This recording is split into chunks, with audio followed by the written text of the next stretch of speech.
কি করে ভাবছেন যে 100 দিনের মধ্যে সবকিছু ঠিক হয়ে যাবে? 15 বছর ধরে যে সরকার চালিয়ে গেল, আজকে তারাপীঠে যে হোটেলে আগুন লাগলো তার ফায়ার এক্সিট গুলো সমস্ত বন্ধ করা ছিল, সেটা তো আমাদের রেজিমে তো হয়নি। আজকে এই যে হোটেলে হয়েছে, এই বিল্ডিংটার মধ্যে 10টা গেস্ট হাউস আছে, 10টা, সেখানে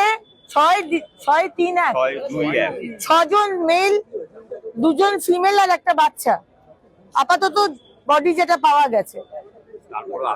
কি করে পারমিশন দেওয়া হয়েছিল?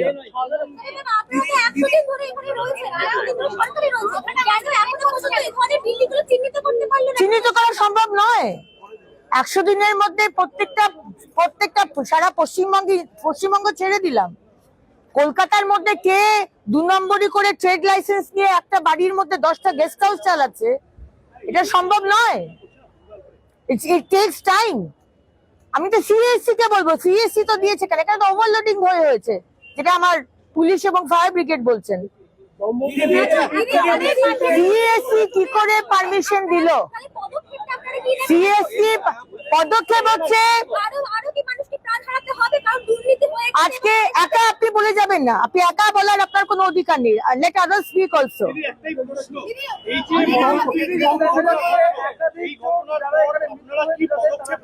পদক্ষেপ হচ্ছে এই ধরনের হোটেল, স্পেশালি এই এলাকাতে আপনি জানেন প্রচুর এরকম হোটেল আছে যারা ট্রেড লাইসেন্স আগে রেজিম থেকে নিয়েছে, ট্রেড লাইসেন্স নেওয়ার কোনো যুক্তি নেই, তার মধ্যে তারা সামান্য মানে একটা এসি চালানোর কথা 10টা এসি চালাচ্ছে। সিএসসি কি করে পারমিশন দিয়েছে? ফায়ার লাইসেন্স কোথা থেকে পেয়েছে?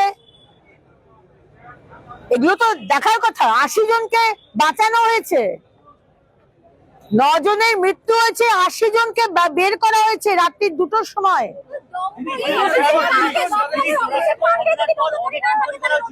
আপনি অনেক প্রশ্ন করেছেন।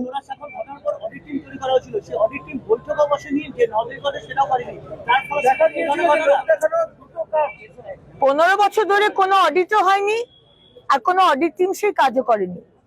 মাননীয় মুখ্যমন্ত্রীর সাথে কথা হবে, আমরা কেএমসি, ফায়ার, পিডব্লিউডি যারা আছে, পুলিশ, সবাইকে নিয়ে একটা টিম গঠন করে এই চত্বরের মধ্যে, রাদার কেএমসির মধ্যে যারা এই ধরনের হোটেল চালাচ্ছে, এই ধরনের ট্রেড লাইসেন্স আছে না আছে, এগুলো আমরা চলতে দেব না।